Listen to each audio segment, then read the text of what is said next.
მუხურის კლასტერის პროექტი ჩვენთან დაახლოებით 1 წლის წინ დაიწყო.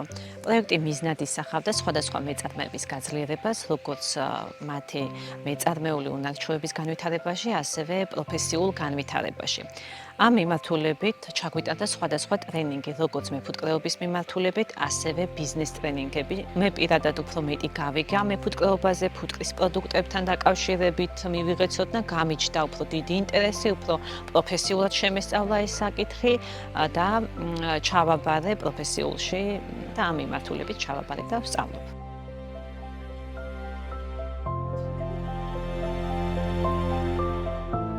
ჩემი საქმიანობა დღესდღეობით არის მოვლა ფუტკრის ოჯახების, ფუტკრის პროდუქტების წარმოება და ასევე ვაწარმოებ ყველს, რომელიც არის ევროპული ტექნოლოგიით დავარგებული. ნახევრად მაგარი ყველი, ერთ-ერთი სახეობა, რომელსაც ვაწარმოებ, აქ გამოვიყენე და დავავარგე ეს ყველი თაფლში. ამიტომ რაღაცნაირად გავაერთიანე ეს ყველისა და თაფლის კომბინაცია და ახალი არომატი შევქმენი, შეიძლება ესე ვთქვათ. ყველის გაკეთებიდან, როდესაც ყველი უკვე დაიწყებს გამოშლობას, ამის შემდეგ ვიღებთ თავს და ვამუშავებთ ყველის ზედაპირს და გვერდებს. როცა გაშრება ეს ნაწილი, ვატრიალებ და იგივე პროცედურა მიდის მეორე მხარეს. ესე ვატრიალებთ, ვაშრობთ ყველს. შემდეგ ამ ყველს ვინახავთ ან მაცივარში 17-18 გრადუს ტემპერატურაზე, ან ვინახავთ სარდაფში.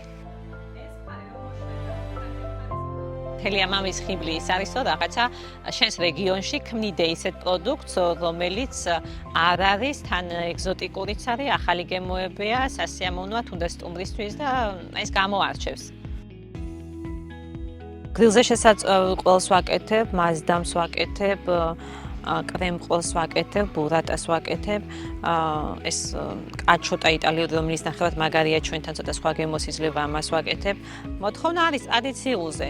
მანამდე უფრო მეც ვაწარმოებდი დაუშვათ ამ ყველებს, იმიტომ რომ იყო ბაზარი გასაღების და ეხლა წარმოების პროცესი არ შემიწყვეტია, მაგრამ რაღაცები შევამცირე, რაღაცები დროებით გვერდზე გადავდე. ჩემთან სახლში იყო ფერმერული სკოლა და სოფელში მცხოვრები 20 ქალი სწავლობდა ყველის დამზადებას. რაც ითვალისწინებდა ჰიგიენური ნორმების დაცვას მინდვრიდან სუფრამდე. ძალიან მნიშვნელოვანია, რომ ბოლო პერიოდში გაიზარდა ქალების ჩართულობა თუნდაც მეფუტკრეობის მიმართულებით, ასევე სხვა საწარმოო პროცესებში. მე პირადად ვაპირებ წარმოების პროცესის დახვეწას და განვითარებას. მე ვარ გულნაზი კახარია, მეწარმე ქალი მუხურიდან.